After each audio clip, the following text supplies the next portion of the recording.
छोटे से गांव में हरिदास नाम का एक ईमानदार और मेहनती किसान रहता था।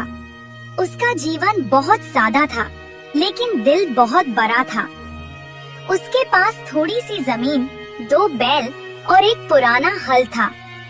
हरिदास सुबह सूरज निकलने से पहले उठ जाता, अपने खेत में काम करता और शाम को थककर भी मुस्कुराता हुआ घर लौटता।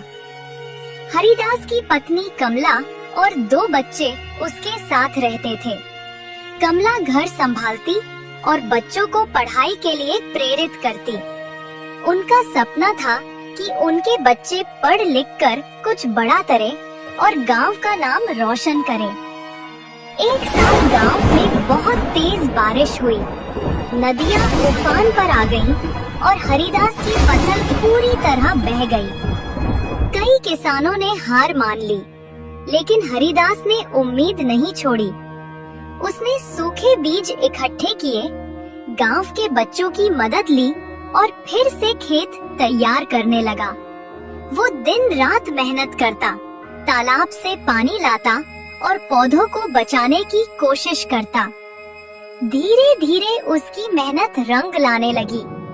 जहाँ बाकी खेत सूखे पड़े थे, वहीं हरिदास के खेत में हरी फसलें झूमने लगी। गांव वाले हैरान रह गए।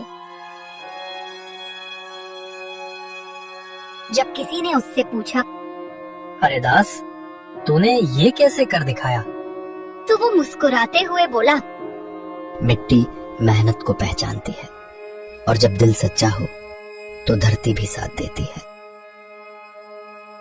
हरिदास की लगन और हिम्मत देखकर गांव के लोगों ने उसे अपना आदर्श मान लिया। उसकी कहानी आज भी गांव में सुनाई जाती है कि मेहनत और विश्वास से हर मुश्किल आसान हो जाता है।